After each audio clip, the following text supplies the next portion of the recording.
সেদিন তোমার মধ্যে যে ভালো মানুষটাকে দেখেছি আমি তাকে ভালোবেসে ফেলেছি। তুমি পারবে না আমার জন্য সমস্ত খারাপ কাজ ছেড়ে দিয়ে ওই ভালো মানুষটা হইতে?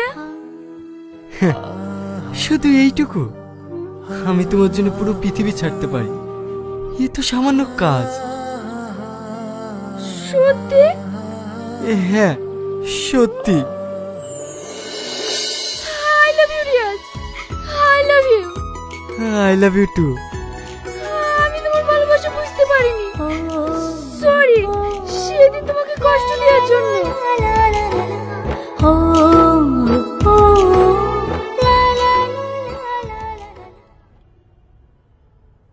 কি ব্যাপার রিয়াজ, আজ হঠাৎ এই সময়?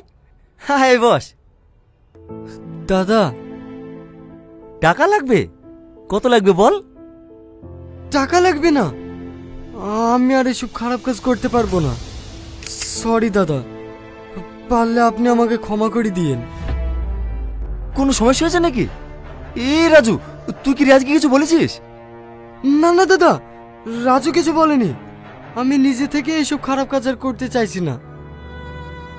আমি বিয়ে করে নতুন ভাবে জীবন শুরু করতে চাই। মেহনত করে দুবেলা দুমুঠো খাবার খেলেও অনেক সুখে থাকবো। আপনার যদি কোনো সমস্যা হয় আমি এই গ্রাম ছেড়ে অনেক দূরে চলে যাব, তবু আমি আর এই কাজ করব না। আমাকে ছেড়ে দিন দাদা। পাগল একটা, এ তো খুশির খবর। তুই বিয়ে করে সুখে সংসার করবি, আমার থেকে খুশি আর কি হবে রে? কার সাথে বিয়ে করছিস? নুপুরের সাথে নাকি? হ্যাঁ দাদা। বাহ, ভালো ভালো। তোকে আর খারাপ কাজ করতে হবে না, তুই বিয়ে করে সুখে সংসার কর। আমি তো এটাই চাই। তুই যে শুধু আমার ডানার তাতন না, তুই হলি আমার ছোট ভাইয়ের মতো। তোর খুশিতেই আমি খুশি।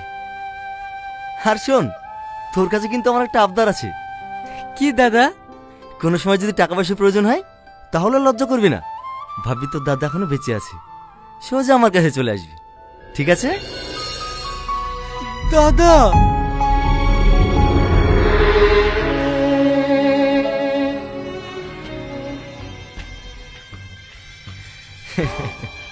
পাগল একটা। আসি দাদা। আচ্ছা ঠিক আছে, ভালোভাবে যাস।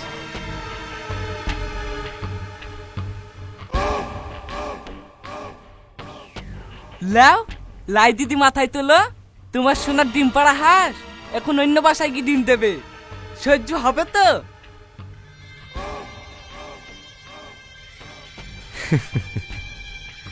কোথাও যাবে না। বাংলা একটা প্রবাদ আছে বুঝলি, যতই মহাপুরুষ হোক না কেন, মেয়ের পাল্লায় পড়লেই সে শেষ। রাজু, তোর নুপুরকে পছন্দ না? ওর সঙ্গে বাসর করবি? এসব তুমি কি বলছো দাদা? আরে তুই ভয় করছিস কেন? আমি আছি তো। যা, শুভ কাজটা সেরে আয়।